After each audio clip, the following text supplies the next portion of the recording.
நான் ஒரு விஷயம் சொல்றேன் சார், இந்த இடத்துல நான் ஒரு விஷயத்தை பதிவு பண்றேன். அது என்னன்னா, இஸ்லாம் சமுதாயத்தை சார்ந்தவர்கள் நீங்க பாருங்க, பள்ளிவாசலுக்குள்ள அப்படியே ஒரு பெரிய கோடீஸ்வரன் மல்டி மில்லியன் இருப்பான், பெரிய கார்ல வந்து இறங்குவான், எல்லாம் இருக்கும், செருப்பை கழட்டி விட்டுட்டு ஒழு செய்யறதுன்னு ஒரு பழக்கம் இருக்கு. உடனே வாசல்ல வந்து தண்ணியில கை கால் எல்லாம் சுத்தப்படுத்திட்டு அந்த பள்ளிக்குள்ள போய் தொழுக போனாங்கன்னா பக்கத்துல ஒரு பிச்சைக்காரன் வந்து நிற்பான். அவன் எதுவுமே பாகுபாடு காட்ட மாட்டாங்க. இந்த பக்கம் திரும்பி பிச்சைக்காரனான்னு பார்க்க மாட்டாங்க, இந்த பக்கம் திரும்பி வந்து ஒரு ஏழை ரிக்ஷா தொழிலாளி நிற்பான், பார்க்க மாட்டான். அவன் வந்து கடவுளை பார்க்குறான். அவன் வணங்குறதுக்கு கடவுளை தான் நம்ம வணங்க போகிறோம். அவன் அந்த இடத்துல எல்லாரும் ஒன்றா சேர்ந்து தொழுது நடத்துவாங்க. இந்த மாதிரியான ஒரு விஷயமெல்லாம் இருக்குது.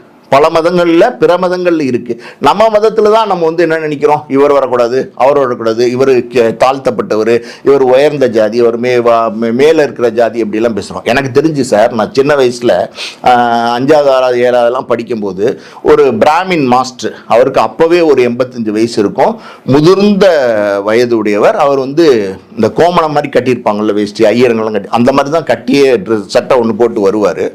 அவர் வீட்டுக்கு போய் டியூஷன் படிக்க போவோம். அப்போ தண்ணி தவிச்சிச்சுன்னா, சார் கொஞ்சம் தண்ணி வேணும் சார் அப்படின்னு கேட்போம். அப்புறம் அந்த தண்ணி செம்பை கொண்டு வந்து கொடுப்பாரு. கொடுக்கும்போது மெதுவாக தொடுங்கோ, வாய் வச்சுராதீங்கோ அப்படின்வாரு. ஏன் எனக்கு புரியாது. அப்போ எனக்கு அந்த வயசுல தெரியாது. நான் கிண்டல் பண்ணுவேன், ஏன் சார் வாய் வைக்கக்கூடாதுன்னு கேட்பேன். யோ, நீ தேவையில்லாமல் பேசாதீங்கோ, நீங்க வாய் வைக்காம குடிங்க, அபஸ்ட்டும் நீங்க என்னை தொந்தரவு பண்றதுக்குன்னே வந்துடுறீங்க, தண்ணி கொடு அதை கொடுன்னு, வாய் வைக்காதீங்க அப்படின்வாரு. அப்புறம் ஒரு நாள் வந்து ஒரு 2 நாள் வந்து டியூஷனுக்கு லீவ் விட்டார். நாங்கள் அவர் வீட்டுக்கு போனோம். அவர் படுத்திருந்தார் பெட்டில். அப்போ வந்து, சார் என்ன சார் ஆச்சு, ஒரு மாதிரி காலில் கட்டு போட்டுருந்துச்சு, என்ன சார் ஆச்சு, நீங்கள் வந்து படுத்திருக்கிறீங்க, டியூஷன் இல்லைங்கிறீங்களே அப்படின்னு நான் கேட்டேன். அப்போ அவர் நாங்கள் கேட்டோம். அப்போ அவர் சொல்கிறாரு, நான் வந்து இந்த அசுத்தத்துக்குள்ள கால் விட்டுட்டேன், வலிக்கெடுத்து அப்படிங்கிறாரு. அப்போ அசுத்துல கால் விட்டுட்டாருன்னா காலை வெட்டிடுவாரா? இல்லை, நான் அப்போ கேட்டேன் நிஜமாவே, சார் அசுத்து எங்களையெல்லாம் வந்து செம்பை கொடுத்து வாய் வைக்காம குடிங்கன்னு சொல்றீங்களே, அசுத்தத்தில் கால் விட்டேலே, அப்போ வந்து காலை வெட்டிடுவேலா சார் அப்படின்னு கேட்டேன்.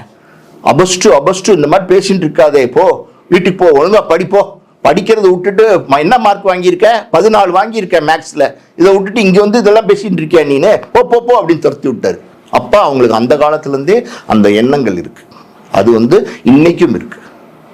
நான் என்ன சொல்றேன்னா, எல்லாருக்கும் சம உரிமை கொடுங்க. நம்ம எல்லாம் மனிதர்கள், ஒருத்தருக்கு ஒருத்தர் ஏற்றத்தாழ்வெல்லாம் எந்த சூழ்நிலையுமே யாருக்குள்ளுமே கிடையாது.